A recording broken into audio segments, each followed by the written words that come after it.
I am sitting on the porch of my new house, holding a mug of coffee in both hands, watching the sunrise paint the sky orange and pink over my backyard. The air smells clean like pine and fresh dew. For the first time in 2 years, I feel something close to peace. But my phone keeps buzzing on the small table beside me. Text after text, voicemail after voicemail. All from my family. They are furious. They want answers. They want to know why I would not give them keys, why I did not invite them over, why I would not even tell them my new address. But after what they did to me 2 years ago, I know my decision is the right one. Before we go further into this story, I want to ask you something. Where are you watching this from? Drop a comment and let me know. And if you have ever been in a situation where family took advantage of you, hit that like button.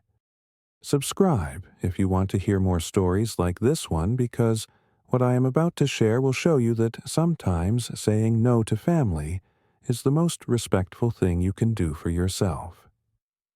My name is Kenneth.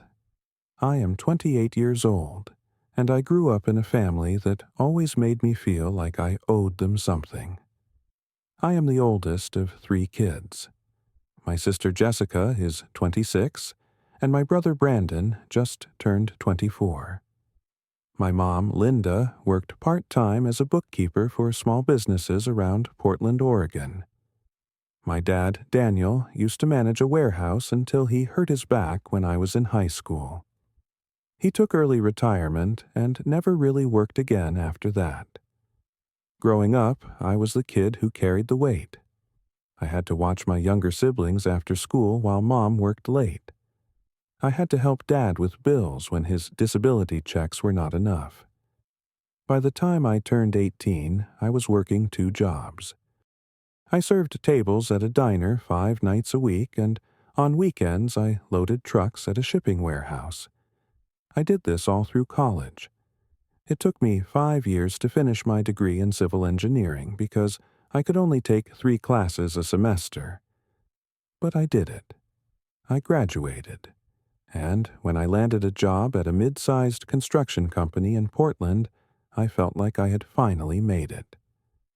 My family lived in a rental house on the east side of town. 3 bedrooms, old carpet, a kitchen that always smelled like mildew, no matter how much we cleaned it. The neighborhood was not great. There were break-ins every few months. My parents paid $900 a month for that place, and it never felt like home. It just felt like survival. By the time I turned 26, I had a plan.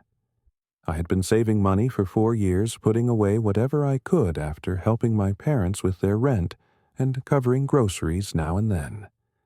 I had $35,000 in my savings account. It was not a fortune, but it was enough for a down payment on a small condo.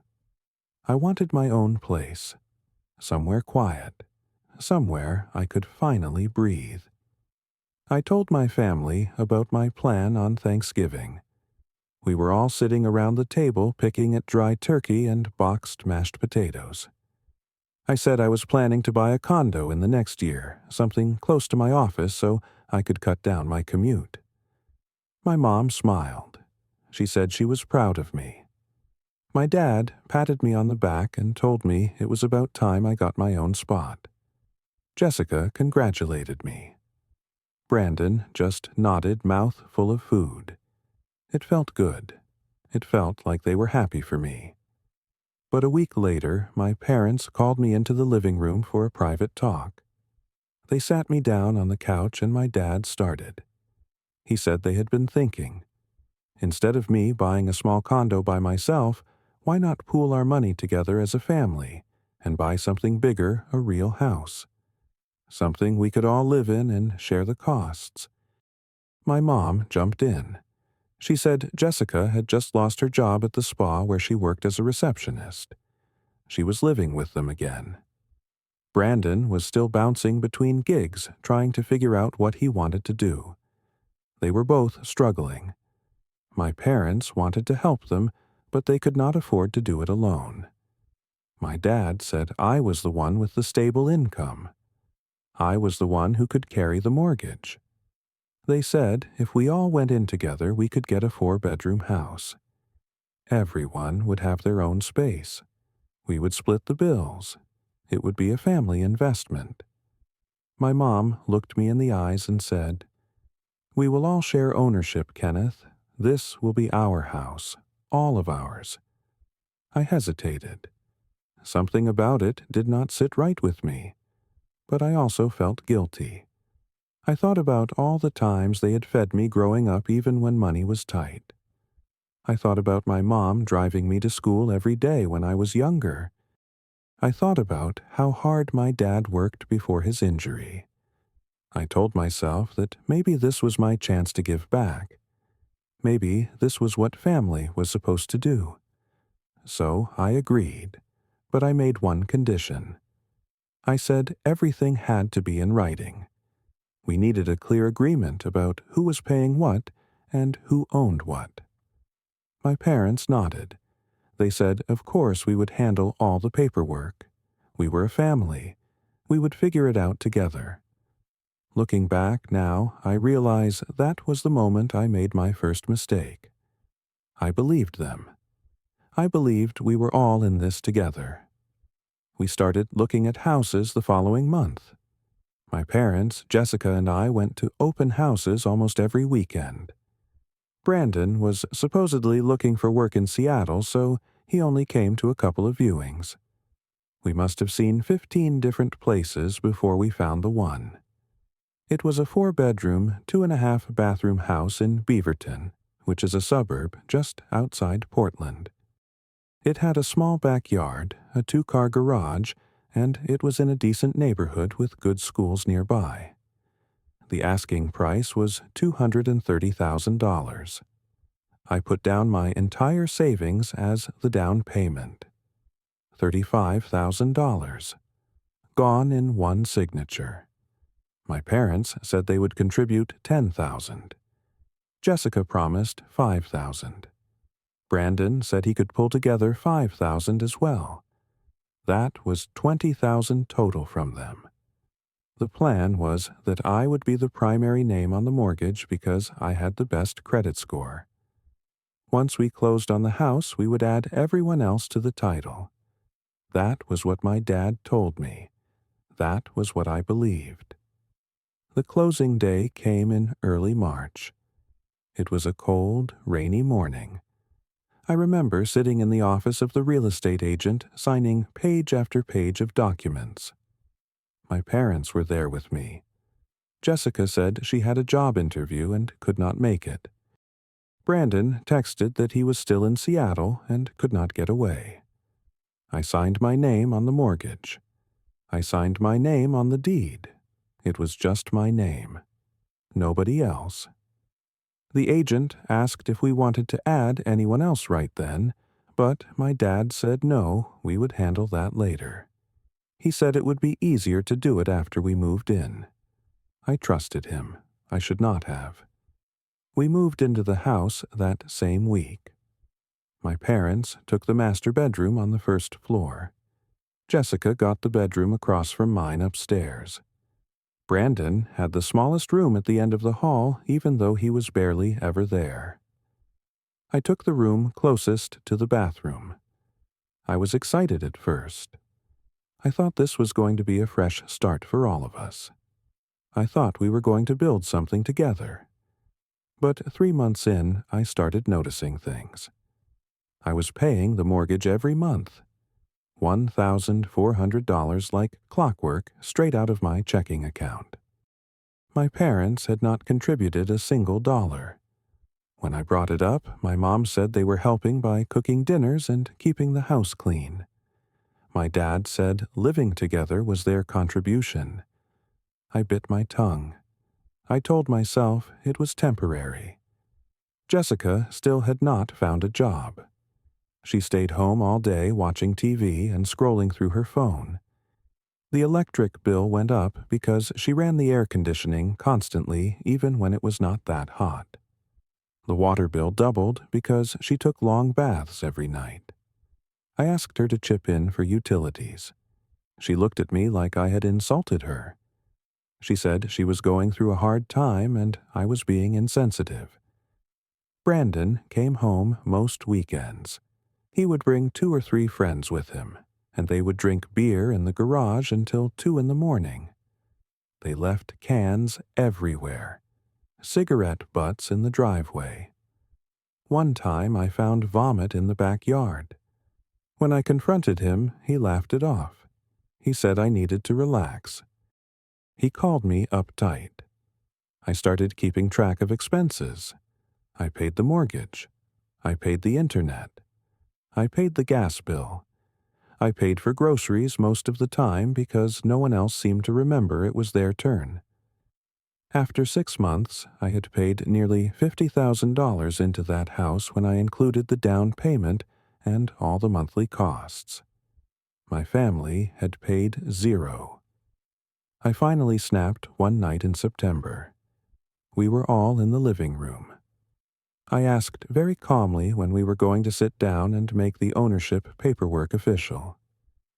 My dad looked at me with this annoyed expression like I was bothering him. He said, "Kenneth, we are family. You do not need to worry about paperwork. We all own this house together." I said I wanted it in writing. My mom got upset. She said I was acting like they were strangers. She said family does not need contracts. Jessica rolled her eyes and said I was being greedy. Brandon did not even look up from his phone. That was when I realized the truth. They never intended to put their names on the deed. They never planned to pay anything. They wanted me to fund their lives while they lived rent-free in a house I paid for. And the worst part was they thought they were entitled to it. They thought because I was the oldest, because I had a good job, because I was responsible, I owed them this. I felt sick. I felt angry. But most of all, I felt stupid for not seeing it sooner. The next day, I called a real estate lawyer. I told him the whole situation. He asked me how much my family had contributed financially. I told him the truth. Nothing. He said if I added their names to the title now, they would have equal ownership, even though they had not paid a dime. He said I would be giving away my house. That night, I made a decision. I went home and called a family meeting. I told them I was not putting anyone's name on the house. I said if they wanted to stay, they needed to start paying their share. I broke it down. Rent for 3 people in a 4-bedroom house should be at least $900 a month split 3 ways. That was $300 each. Plus utilities. Plus groceries. I said if they could not do that, they needed to find somewhere else to live. My father stood up and shouted at me. He said I was kicking my own family out. My mother cried. She said I was heartless. Jessica called me the worst brother in the world. Brandon said I was a selfish piece of garbage. I did not back down. I said they had 2 weeks to decide. 2 weeks passed. Nobody paid $1. In fact, they started using even more. Lights on all day. TV blaring. They ordered takeout and left the boxes in the kitchen for me to throw away. They were testing me. They thought I would not follow through. But I did. I went back to the lawyer. He told me that because only my name was on the deed, and I was paying everything, I had the legal right to evict them. He helped me file the paperwork. I gave them 30 days' notice. Those 30 days were hell. My family stopped speaking to me unless it was to insult me. Jessica posted on social media that I was kicking my own family onto the street. She made me look like a monster. Friends I had known for years called me and told me I was wrong. Distant relatives I barely knew sent me angry messages. My mom called me in the middle of the night, sobbing, begging me to change my mind. My dad said if I went through with this, I was no longer his son. But I did not fold. I could not. If I let them stay, I would lose everything. On the 30th day, they moved out. They found a 2-bedroom apartment across town. It was smaller, cheaper, and farther from where they wanted to be. When they left, nobody said goodbye. Jessica left a note on the kitchen counter that said, "You will regret this." I stood in the empty house that night and felt relief. For the first time in months, I could breathe. But living in that house alone was harder than I expected. Every room had a memory. Every corner reminded me of the betrayal. I tried to make it feel like mine, but it never did. So, 6 months later, I made another decision. I put the house on the market. The real estate market in Portland was doing well, and I sold it for $250,000. After paying off the mortgage and the fees, I walked away with about $22,000 in profit. It was not a lot, but it was something. I did not want to stay in Portland anymore. Too many people knew my story. Too many people had opinions. So I applied for a job in Eugene, a smaller city about 2 hours south. I got hired by a local engineering firm that worked on residential projects. The pay was slightly less, but the cost of living was lower, and nobody there knew me. I could start over. I found a house in a quiet neighborhood on the west side of Eugene. It was a 3-bedroom, 1.5-bathroom home with a big front porch and a backyard that backed up to a small forest. The price was $180,000. I used my profit from the Portland house and a small loan to buy it outright within a few months. This time I told nobody. Not my parents, not my siblings, not even old friends who might pass the information along. This house was mine, only mine, and I was going to protect it. I spent the next year rebuilding my life. I made new friends through work. I started hiking on the weekends. I taught myself to play guitar. I went to therapy to process everything that had happened. Slowly, I started to feel like myself again. My house became my sanctuary. Every piece of furniture, every picture on the wall, every plant in the backyard was chosen by me. It was small, but it was mine. And that made all the difference. Then about 13 months after I moved to Eugene, my phone rang. It was my mom. I had not spoken to her in over a year. I almost did not answer, but curiosity got the better of me. She sounded tired. She said the family was struggling. The apartment they rented was too small. Jessica still had not found steady work. Brandon was back living with them after another failed job. My dad's back was getting worse and they were barely making rent. She said she heard through a mutual friend that I had bought a house in Eugene. She asked if they could come stay with me. Just temporarily. Just until they got back on their feet. I took a long breath. I thought about everything they had put me through. I thought about the lies, the manipulation, the names they called me. I thought about how they made me feel like I was the villain for protecting what was mine. And then I said very calmly, no. My mom was silent for a moment. Then she got angry. She said I was cruel. She said I was abandoning my family when they needed me most. She said I would regret this. I told her I already lived through regret, and I was not going to do it again. Then I hung up. Over the next few days, Jessica and Brandon both texted me. Jessica sent long paragraphs about how I was selfish and heartless. Brandon sent short angry messages calling me names I will not repeat here. My dad sent an email. It was 5 pages long, single-spaced, about how I had destroyed our family. He said I was no son of his. He said I would die alone and miserable. I read every word. And then I blocked all of them. I blocked their numbers. I blocked their emails. I blocked their social media accounts. I was done. It has been 6 months since that phone call. I am sitting here now on my porch watching the morning light filter through the trees in my backyard. My coffee is still warm in my hands. The air is cool and quiet.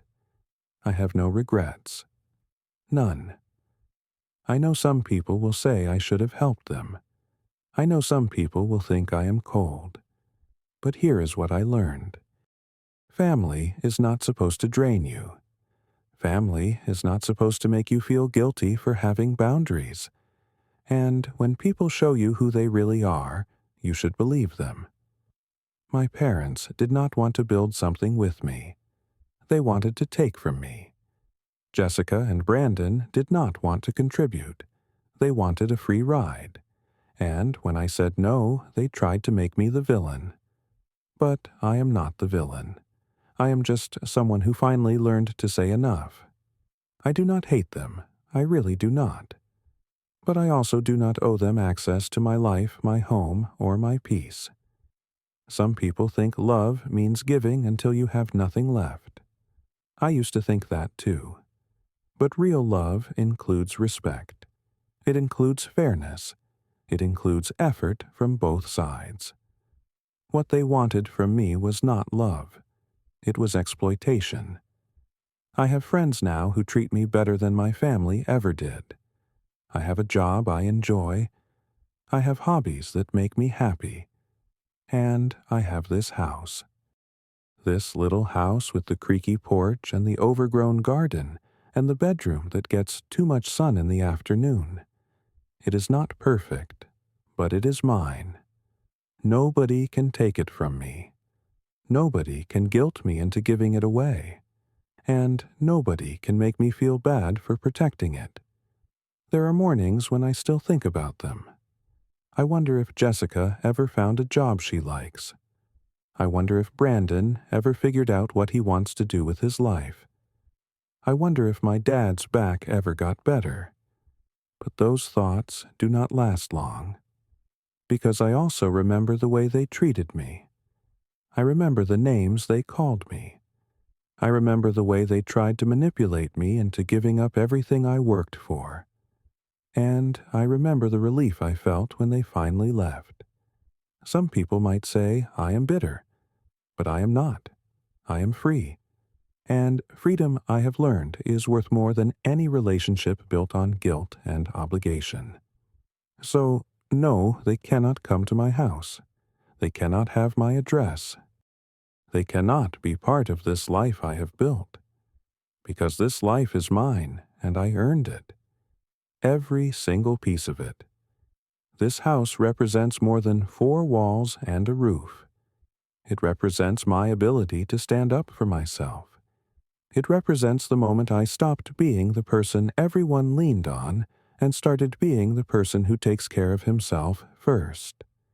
And that is not selfish. That is survival. That is self-respect. That is knowing your worth and refusing to let anyone convince you that you do not deserve what you have earned. I do not know what the future holds. Maybe one day my family will understand why I made the choices I made. Maybe they will apologize. Maybe they will not. Either way, I am okay, because I do not need their validation anymore. I do not need their approval. I do not need their forgiveness. What I need is peace, and I finally have it. Right here, in this house, in this life, in this moment. So, when my phone buzzes now with another message from a cousin I barely know, telling me I should reconsider, I just set it down and take another sip of coffee. I watch a bird land on the fence in my backyard. I listen to the wind move through the trees. And I smile. Because for the first time in my life I am exactly where I am supposed to be. Alone? Yes. But not lonely. Free? Yes. And finally, at peace. Now, I want to ask you something. Have you ever had to set boundaries with family even when it was hard? Have you ever been made to feel guilty for protecting yourself? Drop a comment below and share your story. And if this resonated with you, please hit that like button. Subscribe to this channel if you want to hear more real-life stories about standing up for yourself and finding peace after betrayal. Share this video with someone who might need to hear it. Your support means everything. Thank you for listening to my story. I hope it reminds you that you deserve respect even from the people who are supposed to love you most. Take care of yourself. You are worth it.